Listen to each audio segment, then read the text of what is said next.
جو میدان میں دوسرے پہلوان کو شکست دے دے. بہادر وہ نہیں ہے جو میدان میں دوسرے پہلوان کو شکست دے دے، بلکہ بہادر وہ ہے جو غصے کے وقت میں اپنے آپ کو کنٹرول میں رکھے. یہ ہے حدیث. غصے پر ہمیشہ کنٹرول رکھو. جتنے آپ بڑے بڑے لوگوں کو دیکھیں، جتنے بڑے لوگ پڑھے لکھے لوگ ہوتے ہیں، یہ سیاسی لوگ ہوتے ہیں، وہ اپنے غصوں پر کنٹرول کرنا بہت اچھے سے جانتے ہیں. کیونکہ جو انسان غصے پر کنٹرول کرتا ہے تو بلندیاں اس کے قدم چومتی ہیں. وَاعْفُوا عَمَّنْ ظَلَمَكَ، اور جو تم پر ظلم کرے اس کو معاف کر دو. اسی حدیث پر میرے خواجہ نے عمل کیا تھا. ہندوستان میں تشریف لائے، 90 لاکھ لوگوں کو کلمہ پڑھا کر کے میرے خواجہ نے مسلمان بنایا.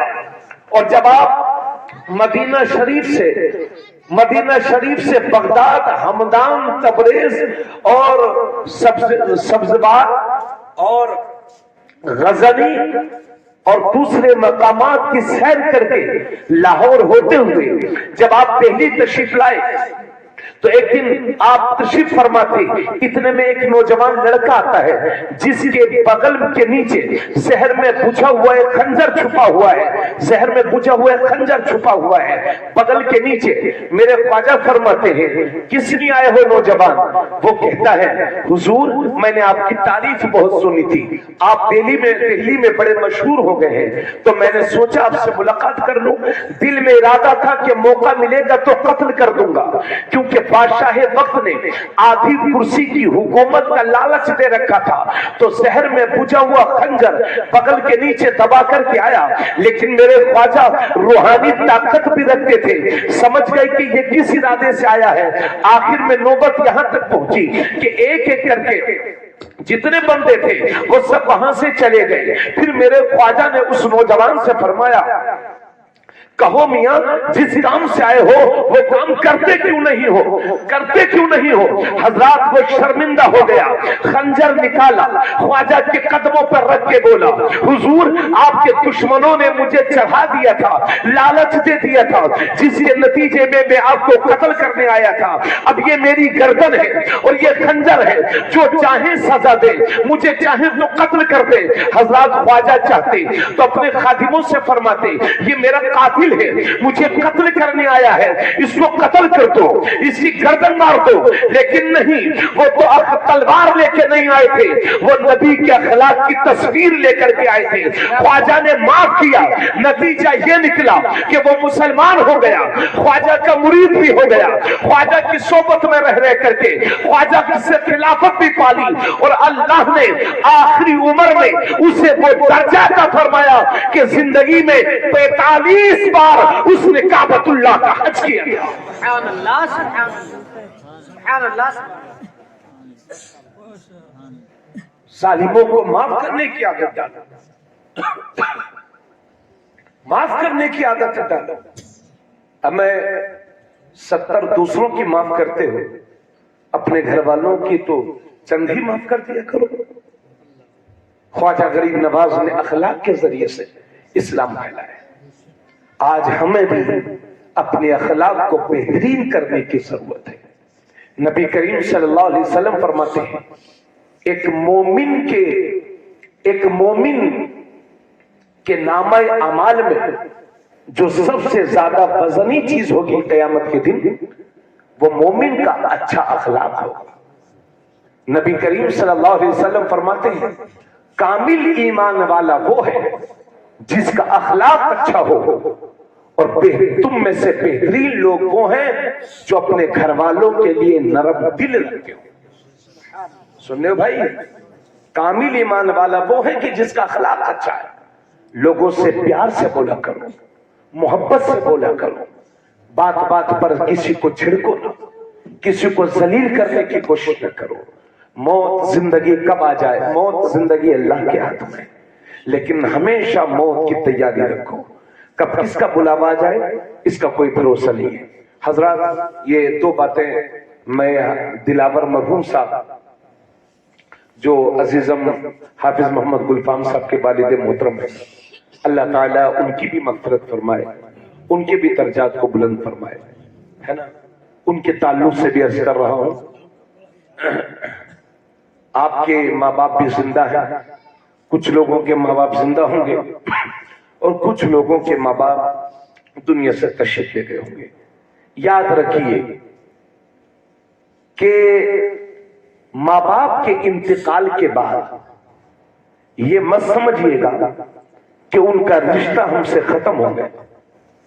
بعض لوگ جیسے ہی اماں ابا کا انتقال ہوا میاں وہ خود نواب بن جاتے ہیں. اعلی حضرت نے ایک حدیث شریف نقل کی ہے، فرماتے ہیں کہ ہر پیر کے دن اور جمعرات کے دن بندوں کے اعمال اللہ کی بارگاہ میں پیش ہوتے ہیں، اور ہر جمعے کے دن لوگوں کے اعمال نبیوں کی بارگاہ میں پیش ہوتے ہیں اور اس کے ماں باپ کی بارگاہ میں پیش ہوتے ہیں. ہر جمعے کے دن اگر اولاد کے اعمال اچھے ہوتے ہیں تو قبر میں ماں باپ کا چہرہ خوشی سے چمکنے لگتا ہے، اور بچوں کے اعمال اچھے نہیں ہوتے تو قبر میں بھی ان کو تکلیف ہوتی ہے. اس لیے آپ یہ مت سمجھیے گا کہ ماں باپ کا انتقال ہو گیا تو میاں رشتہ ختم، جی نہیں. اس لیے ایک اولاد کی ذمہ داری سب سے بڑی یہ ہے کہ ماں باپ کے انتقال کے بعد اپنے آپ کو اور اچھا کرے، نمازوں کا پابند ہو جائے، حلال کھائے.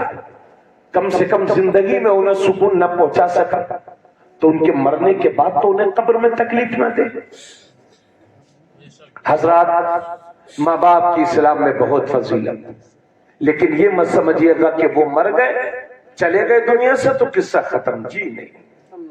ہر جمعرات کو مومن کی روح اپنے گھر آیا کرتی ہے، ان کے لیے فاتحہ خوانی کرایا کرو. اور جمعے کے دن جو آپ مسجد میں دیتے ہیں تو حدیث شریف میں لکھا ہے کہ صرف دینے ہی پر اکتفا نہ کریں بلکہ یہ سوچ کر کے دیں کہ یہ میری طرف سے میرے ماں باپ اور میرے دادا دادی، میرے آبا و اجداد اور جملہ مومنین و مومنات کے ایصال ثواب کے لیے ہیں، تو اللہ اس کا ثواب آپ کو بھی عطا فرمائے گا اور ان سب کو بھی عطا فرمائے گا. اس لیے جمعے کے دن آپ جو بھی مسجد میں دیں تو اپنے گھر والوں کو بھی جو مرحومین و مرحومات ہیں انہیں بھی شریک رکھے سفر میں اس ثواب میں. آخری بات، نبی کریم صلی اللہ علیہ وسلم فرماتے ہیں کہ 3 دعائیں ایسی ہیں جو کبھی رد نہیں ہوتی، اللہ انہیں قبول فرماتا ہے. 3 دعائیں ایسی ہیں جو کبھی رد نہیں ہوتی، ان کی قبولیت میں کوئی شک ہی نہیں، ڈاؤٹ ہی نہیں، وہ قبول ہوتی ہی ہیں. نبی کریم صلی اللہ علیہ وسلم فرماتے ہیں ان میں سے پہلی دعا دعوت المظلوم، مظلوم کی دعا کبھی رد نہیں ہوتی. اگر آپ نے کسی پر ظلم کیا ہے تو ظلم کرنے والا ظالم، مظلوم جس پر ظلم ہوا ہے اسے مظلوم کہتے ہیں. اگر ہم کسی پر ظلم کریں گے تو بدلے میں وہ ہمیں دعائیں نہیں دے گا. اس دنیا میں صرف ایک ہی مظلوم ایسا ہے جو لوگوں سے پتھر کھا رہا ہے پھر بھی اپنے دشمنوں کو دعائیں دے رہا ہے، وہ میرے نبی کی ذات ہے کہ جنہوں نے پتھر کھا کے بھی دشمنوں کو دعائیں دی. تو مظلوم کی بد دعا کبھی رد نہیں ہوتی. آپ کے علاقے میں کچھ لوگ ایسے بھی ہوں گے کہ کسی زمانے میں ان کی توتی بولتی ہوگی، بڑے پیسے والے، عزت والے، کاروباری لوگ، لیکن پھر ایک زمانہ وہ بھی آتا ہے کہ جن کا کاروبار کروڑوں میں تھا ان کا کاروبار قرضے میں ڈوب گیا ہے. جس گھر میں سب لوگ صحت مند تھے وہاں بیمار رہنے لگے. اللہ نہ کرے کہ ایسے حالات کا تمہیں سامنا کرنا پڑے. اگر ایسے حالات سے گزرنا ہو، اگر ایسے حالات آپ کے سامنے آ جائیں تو خدا را 1 منٹ ٹوٹ کے سوچ لینا کہ ہم نے کسی غریب پر ظلم تو نہیں کیا. اس لیے کہ مظلوم کی دل سے نکلنے والی آہیں